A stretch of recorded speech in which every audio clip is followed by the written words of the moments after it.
Shalom, selamat pagi, selamat berjumpa lagi bersama saya Maureen Esther Awi Pakasi dalam renungan pagi kita.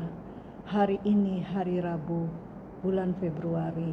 Saudara yang kekasih, puji Tuhan, kita sudah sedikit banyak belajar bersama-sama bersama saya mengenai kata orang yang dipimpin Roh Allah. Semua orang yang dipimpin oleh Roh Allah adalah anak-anak Allah, saudara. Ternyata setelah kita pelajari, tidak semudah langsung kita dapat menyebut bahwa kita adalah anak Allah, saudara. Ini membutuhkan proses. Setelah kita menerima Yesus di dalam kehidupan kita, ya, ada proses terus untuk kita bisa layak disebut sebagai anak-anak Allah, saudaraku yang kekasih. Dan bagi yang sudah mengikuti renungan pagi secara rajin, teratur, sudah mulai diberikan pengertian ya saudaraku yang kekasih mengenai orang yang dipimpin oleh Roh Allah adalah anak-anak Allah. Ya, kita sedang membahas tentang orang yang dipimpin oleh Roh Allah, saudara yang kasih. Jadi kalau kita tidak dipimpin oleh Roh Allah, kita bukanlah anak Allah, saudaraku yang kekasih. Jadi hal ini penting untuk kita pelajari. Nah, kita masih berada pada kalimat yang pertama dari doa Bapa kami yang diajarkan oleh Tuhan Yesus. Bapa kami, ya. Kalau kita menyebutnya Bapa, kita harus sebagai posisi anak-anak Bapa atau anak-anak Allah. Nah, mengacu dari Roma pasal 8 ayat 14 dikatakan setiap orang yang dipimpin oleh Roh Allah adalah anak Allah.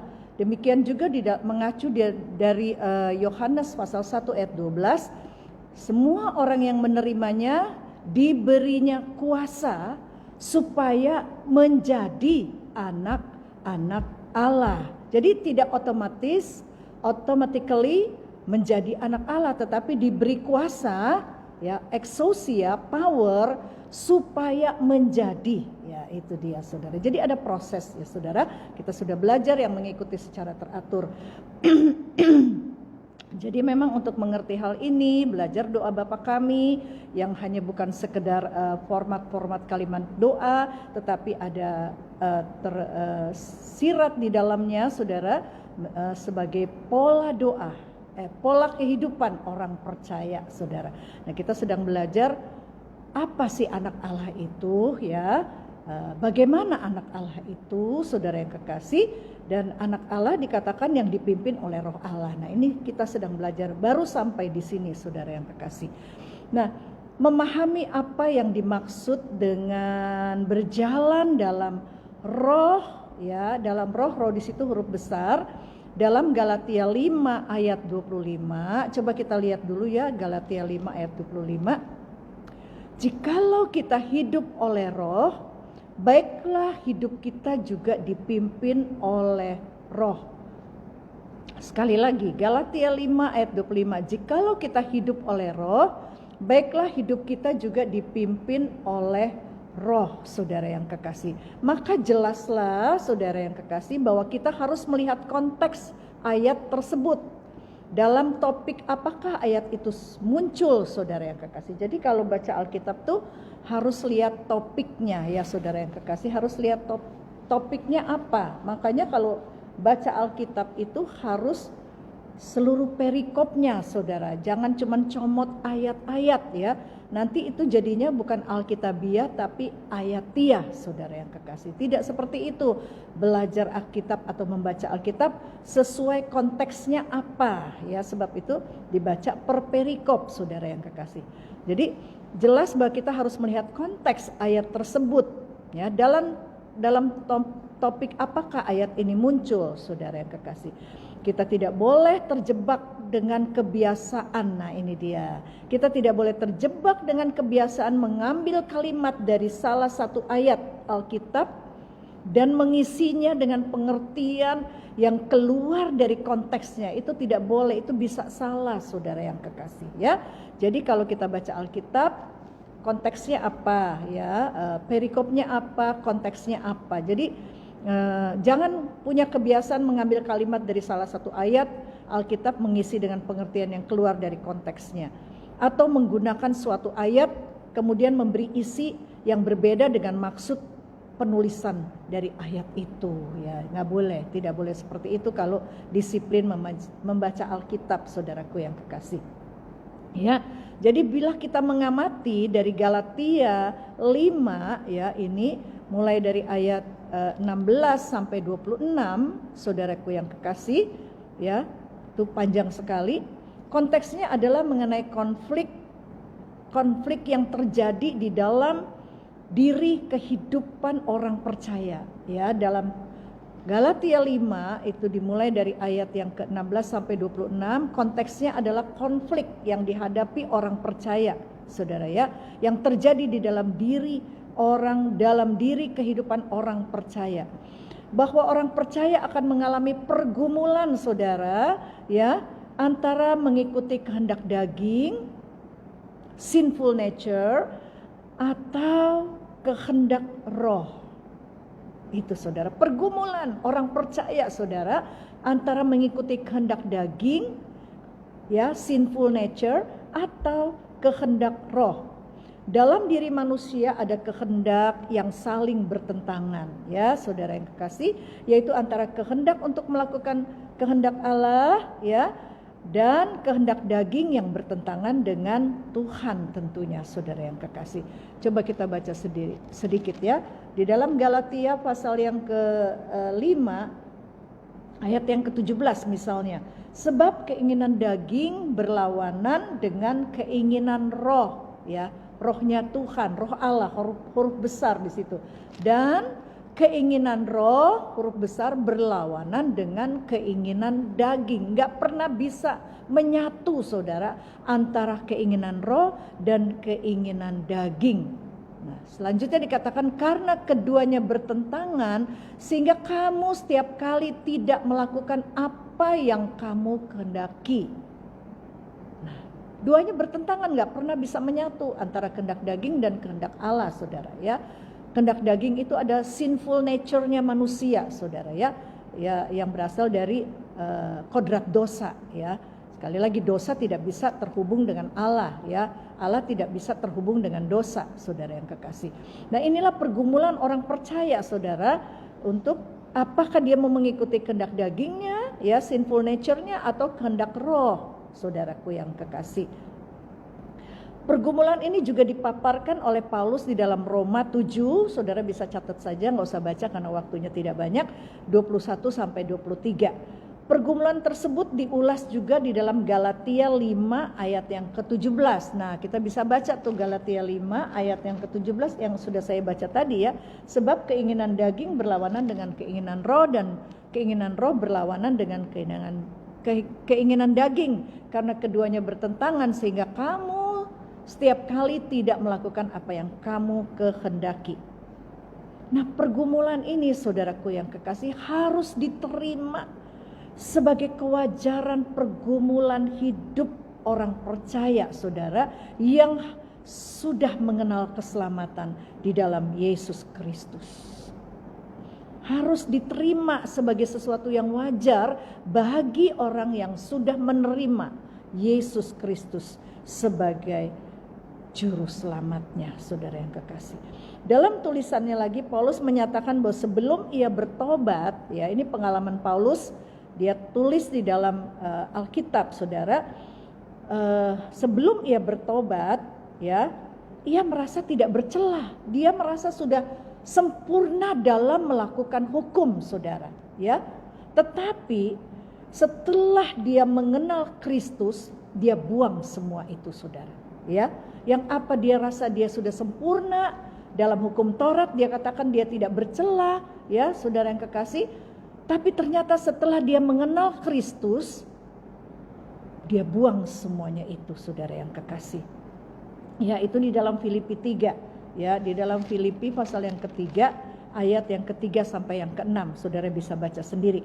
Tetapi setelah mengenal, dia membuang semuanya itu. Setelah mengenal Kristus, dia buang semuanya itu, saudara. Hal ini terjadi setelah ia memahami kesucian Tuhan. setelah dia memahami kesucian Tuhan. Bukan hanya kebenaran yang dia pikir, kebenaran yang sudah dia dapati, dengan sempurnanya dia melakukan hukum-hukum. Apa itu saudara? Hukum Taurat ya. Karena Paulus adalah orang Yahudi ya. Dari mazhab yang luar biasa, yang patuh banget sama hukum Taurat saudara. Dan dia merasa dia sudah mengalami kesucian itu, kesempurnaan itu. Ternyata setelah dia mengenal Kristus, ya, setelah dia bertobat dan mengenal Kristus, ternyata jauh sekali dari apa yang dia perkirakan, saudara. Sehingga dia buang, dikatakan begitu kan, Filipi 3 ayat 3 sampai 6. Bukan hanya kebenaran ternyata melakukan hukum Taurat, sebab secara hukum sekali lagi ia tidak bercela, saudara. Sempurna, tidak bercela artinya sempurna. Tetapi ketika dia bertobat, dia dan mengenal kebenaran, dan dia membandingkan kebenaran firman Tuhan, ya, kebenaran dalam Kristus, saudara, ternyata dia tidak ada apa-apanya, saudara. Yang dia anggap dia sempurna, dia tidak bercela, ternyata setelah dia mengenal Kristus, mengenal kebenaran, sangat berbeda sekali.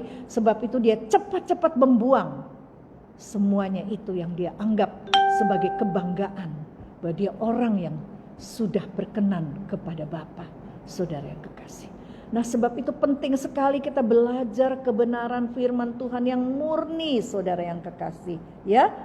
Kebenaran dalam Kristus dimulai dari iman. Kebenaran dalam Kristus dimulai dari beriman, saudara yang kekasih. Menerima penebusan dan dimuridkan, yaitu proses dipimpin oleh Roh. Ya, dipimpin oleh Roh. Roh di sini roh manusia ya, saudara. Huruf kecil, dipimpin oleh Roh. Inilah yang dimaksud oleh Paulus sebagai pergumulan meninggalkan manusia lama. Inilah yang dimaksud oleh Paulus, pergumulan kita, orang yang sudah percaya, yang sudah menerima penebusan dalam Kristus Yesus, saudara, harus meninggalkan manusia lama atau nafsu yang menyesatkan, saudaraku yang kekasih. Bahasa Yunaninya, saya coba baca ya, epitumias tes apates. Epitumias tes apates ya, yang menyesatkan, nafsu yang menyesatkan, manusia lama, nafsu yang menyesatkan. Epitumias tes apates. Dalam bahasa Inggris, saudara, dikatakan the deceitful lust. The deceitful lust, ya. Itu saudara bisa lihat di dalam Efesus 4 ayat 22 sampai 23.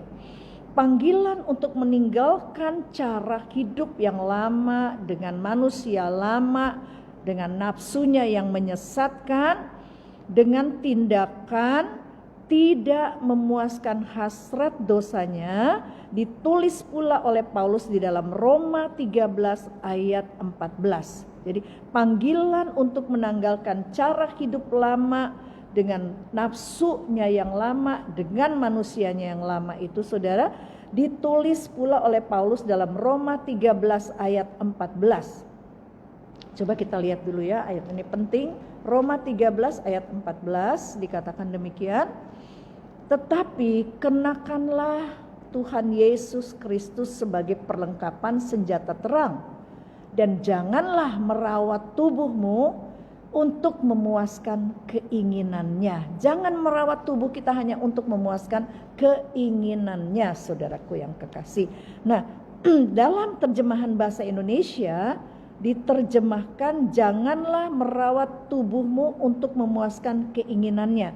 Dalam terjemahan bahasa Inggris versi Today's English Version diterjemahkan, and stop paying attention your spirit, and stop paying attention your sinful nature and satisfying its desire. Sekali lagi, dalam bahasa Inggris ya, versi Today's English Version diterjemahkan, and stop paying attention your sinful nature and satisfying its desire. Ya, yang artinya berhenti untuk memperhatikan kodrat dosamu, berhenti, stop paying attention, berhenti untuk memperhatikan kodrat dosamu, ya, guna memuaskan keinginannya. Berhenti dikatakan untuk memperhatikan kodrat dosamu, ya, guna memuaskan keinginannya. Nah, penanggalan saudara manusia lama atau kedagingan, Yunani itu sarkos saudara, ya, ini merupakan proses yang tidak mudah saudara yang kekasih, proses yang berat saudaraku yang kekasih, ya. Tidak semudah kita membacanya, kita menulisnya, kita menyebutnya saudara yang kekasih, ya. Ini yang harus dialami, tapi harus dialami oleh setiap orang percaya saudara. Harus dialami, harus dijalani, harus ditekuni saudara yang kekasih.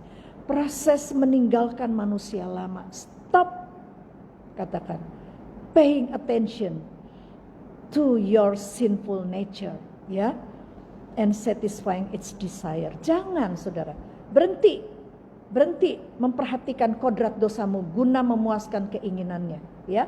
Hati-hati dengan kodrat dosa ini, selalu ingin dipuaskan saudara yang kekasih, ya.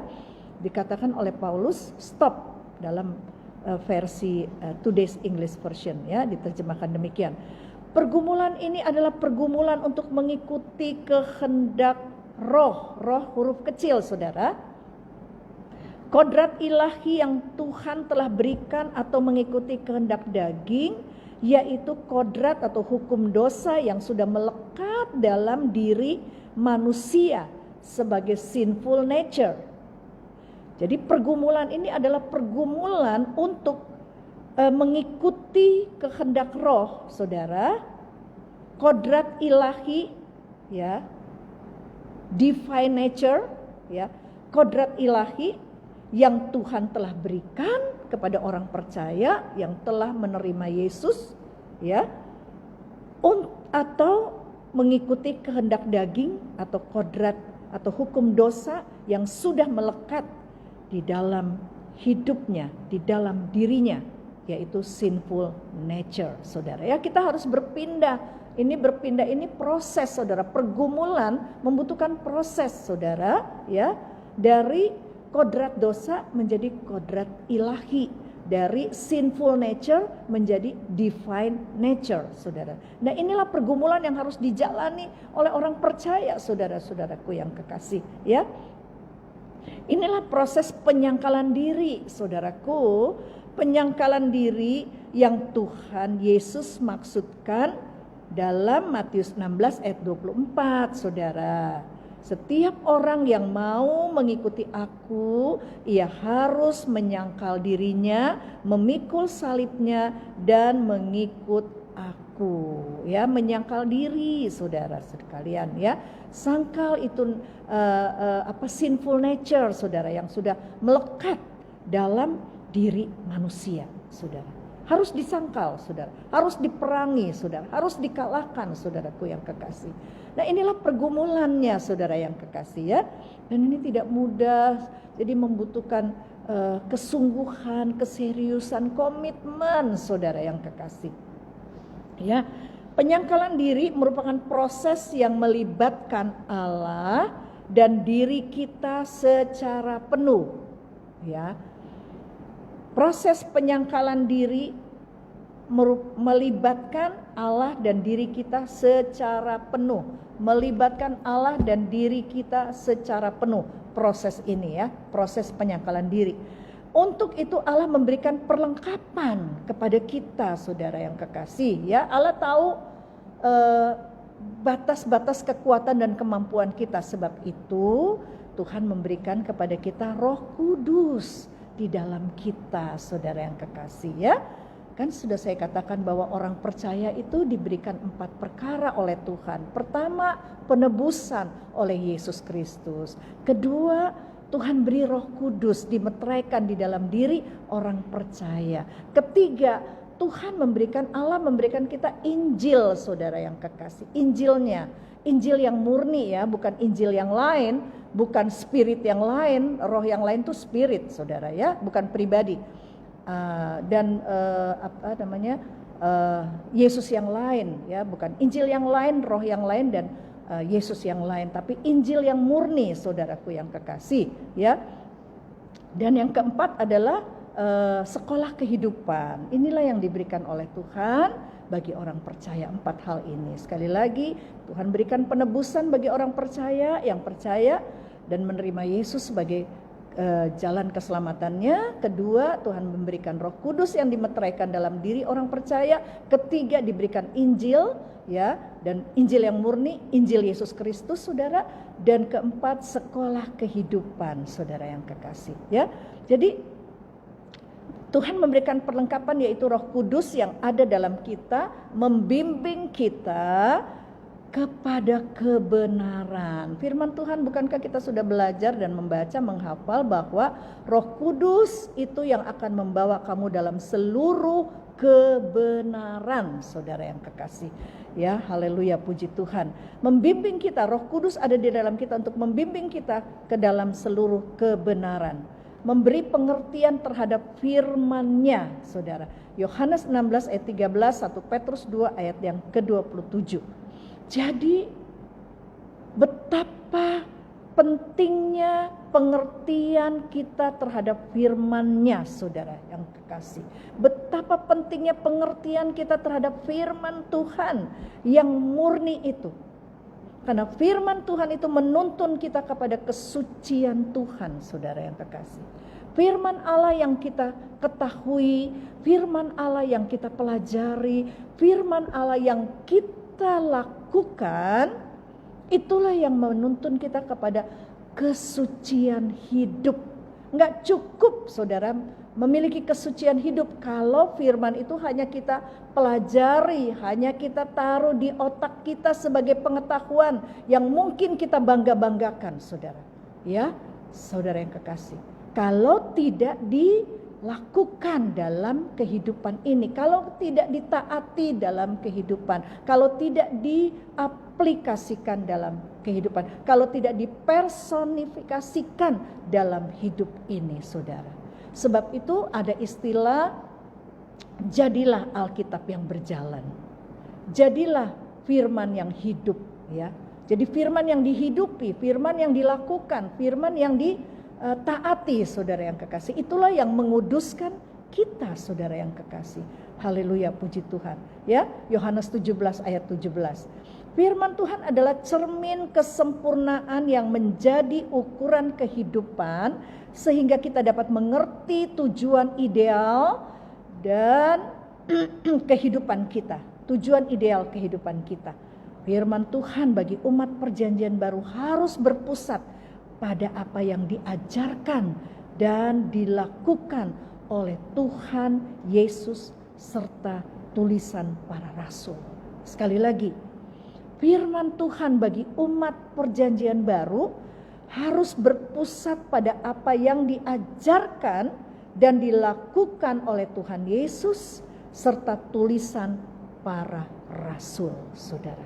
Untuk umat perjanjian baru, ya, kita mengacu kepada apa yang diajarkan oleh Tuhan Yesus, apa yang dilakukan oleh Tuhan Yesus, dan yang apa ditulis oleh para rasul-rasul Tuhan, saudara yang kekasih. Haleluya.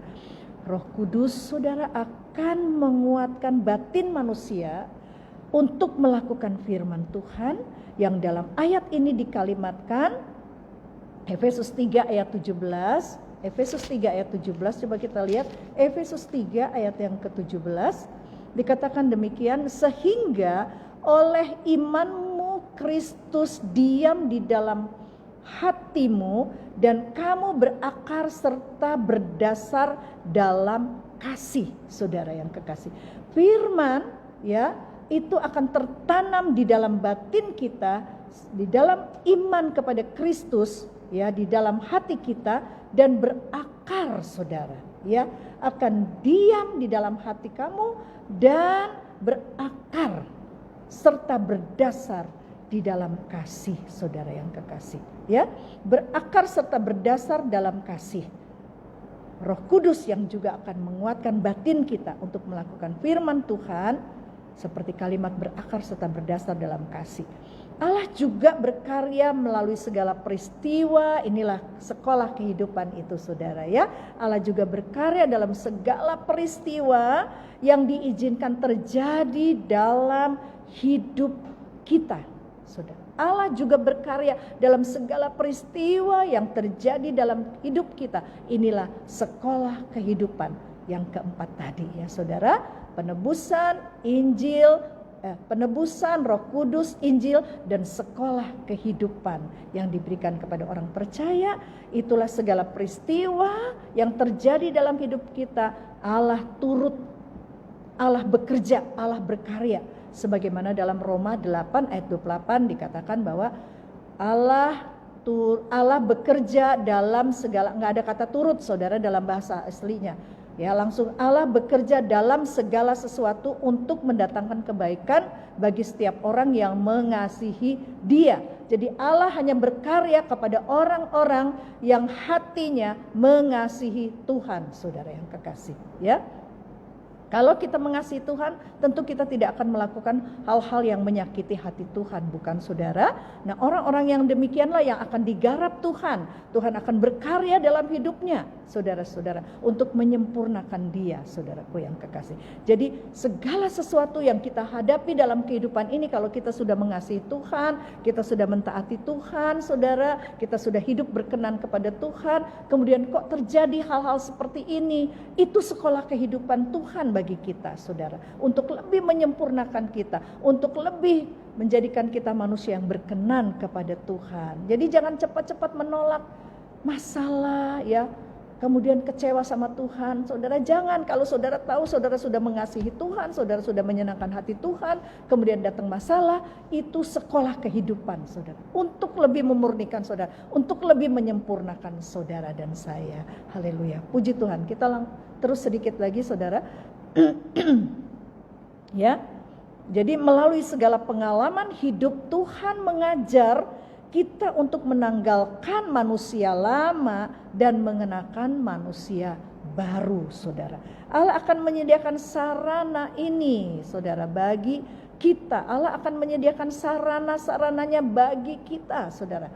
Ya, haleluya, puji Tuhan. Dan sarana-sarananya itu adalah sekali lagi itu tadi, Roh Kudus, Injil, dan sekolah kehidupan yang Tuhan berikan dalam kehidupan setiap orang percaya. Haleluya, puji Tuhan.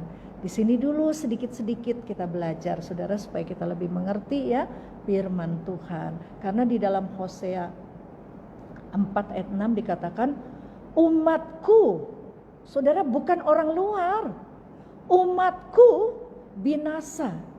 Kenapa umat Tuhan bisa binasa? Karena kurang pengenalan akan firman Allah. Karena kurang pengetahuan, saudara, akan firman Tuhan.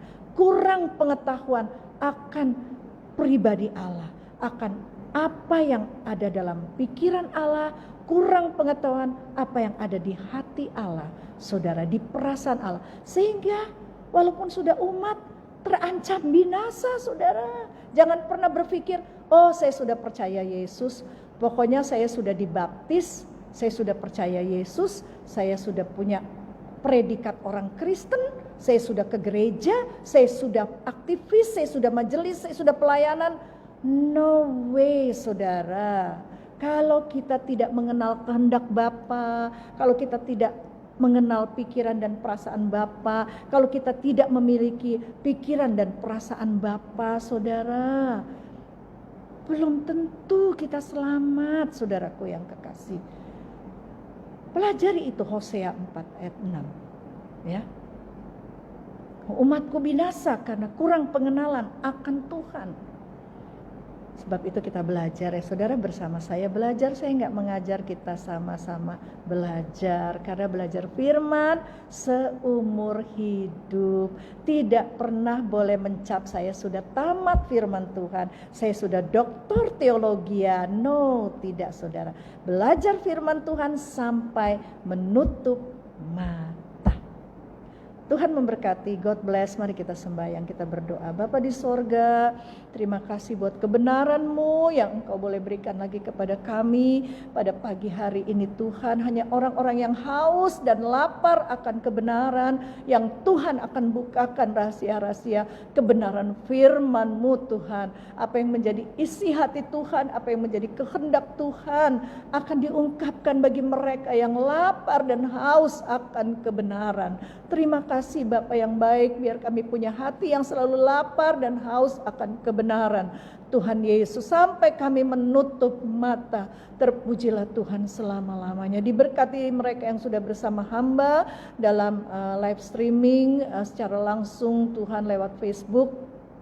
Pada pagi hari ini mereka adalah orang-orang juga yang lapar dan haus akan kebenaran. Bapa berkati mereka. Demikian yang juga akan mengikuti setelah live streaming ini juga Tuhan berkati mereka. Terpujilah nama-Mu, terlebih berkat-berkat untuk manusia roh kami Tuhan lebih disempurnakan lagi. Manusia roh kami terus Tuhan dibaharui dari hari ke hari. Terpujilah Tuhan selama-lamanya. Dalam nama Yesus kami berdoa dan mengucap syukur. Selamat pagi, Tuhan berkati.